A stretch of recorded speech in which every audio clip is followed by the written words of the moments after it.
இன்றைக்கி நம்ம பார்க்க போகிறது சுண்டைக்காய் புளிக்குழம்பு.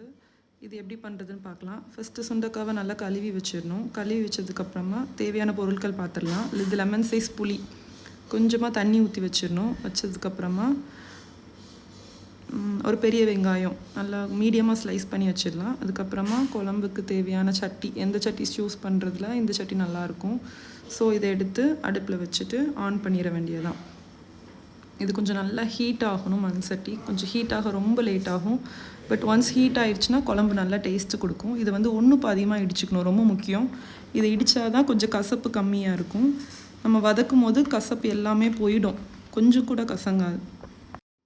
நல்லா ஹீட் ஆகிடுச்சு சட்டி. ஹீட் ஆனதுக்கப்புறமா நல்லா நல்லெண்ணெய் ஊற்றிக்கணும். ஒரு 1 or 2 டீஸ்பூன் நல்லெண்ணெய் ஊற்றினதுக்கப்புறமா தாளிக்கிறதுக்கு கடுகு வெந்தயம் எப்போதும் போல் மீடியமாக எடுத்து நல்லா பொரிஞ்சதுக்கப்புறமா மீடியம் சைஸ் கட் பண்ண ஆனியனையும் ஆட் பண்ணிக்கணும். ஆட் பண்ணதுக்கப்புறமா கொஞ்சம் நல்லா வதக்குறது ரொம்ப நல்லது. நல்லா வதக்கிட்டே இருக்கணும். வதக்குனதுக்கப்புறமா தேவையான தக்காளி நல்லா மீடியமாக கட் பண்ணிவிட்டு ஒரு 2 இல்லைனா 3 தக்காளி, குழம்புக்கு தேவையான அளவு தக்காளி வந்து நல்லா மைய அரைக்கக்கூடாது.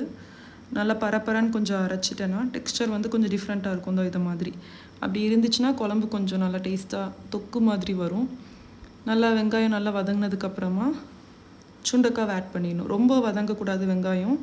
ஸோ அதுக்கு முன்னாடியே ஆட் பண்ணிடணும். ஆட் பண்ணதுக்கப்புறமா ரொம்ப வதக்கக்கூடாது, மெதுவாக தான் வதக்கணும். ரொம்ப வதக்கணும் அப்படின்னா அது பிஞ்சிரும். ஸோ அது பிய்யாமல் கொஞ்சம் லைட்டாக வதக்கினதுக்கப்புறமா இது மாதிரி கொஞ்சம் ஒன்று பாதியாக வெந்திருக்கணும். இந்த மாதிரி கொஞ்சம் கலர் மாறணும். ஃபஸ்ட்டு நல்ல கலர் மாறணும். ரொம்ப பச்சையாக இருக்கக்கூடாது, ரொம்ப லைட் க்ரீனாகவும் இருக்கக்கூடாது, மீடியமாக இருக்கணும். மாறினதுக்கப்புறமா தேவையான அளவு உப்பு, அதுக்கப்புறமா அரைச்ச தக்காளி பழம் அதையும் உள்ளே ஆட் பண்ணிக்கணும். ஆட் பண்ணதுக்கப்புறமா நல்லா வதக்கணும். எண்ணெய் பிரிஞ்சு வர்றது ரொம்ப முக்கியம் குழம்புக்கு. எண்ணெய் பிரியும் போது தான் அந்த குழம்பு டேஸ்ட்டாக இருக்கும். எண்ணெய் பிரியாமல் நம்ம வந்து வதக்கிட்டு ஒன்று ஒன்று ஆட் பண்ணிகிட்டே இருக்கும்போது குழம்பு டேஸ்ட் இருக்காது. அதுக்கப்புறம் ஒரு 2 டீஸ்பூன் மல்லித்தூள் நல்லா பெரிய டீஸ்பூனில் போட்டுக்கலாம். அப்புறமா வத்தத்தூள் இந்த வீடியோவில் கவர் பண்ணலை, நீங்கள் வத்தத்தூள் ஆட் பண்ணிக்கோங்க. அதுக்கப்புறமா கொஞ்சம் மஞ்சத்தூள் இதையும் ஆட் பண்ணிவிட்டு நல்லா எண்ணெய் பிரிஞ்சு வரணும். மண் சட்டியை எதுக்கு வைக்கிறோம் அப்படின்னா டக்குன்னு எண்ணெய் பிரிஞ்சு வந்துடும். இல்லை அப்படின்னா இன்னும் கொஞ்சம் லேட் ஆகும், மற்றபடி வேறு எதுவும் டிஃப்ரென்ஸ் இருக்காது. இந்த மாதிரி நல்லா எண்ணெய் பிரிஞ்சு வந்துடுச்சு. இதில் வந்ததுக்கப்புறமா கரைச்ச புளி தண்ணியாக நல்லா ஊற்றிடணும்.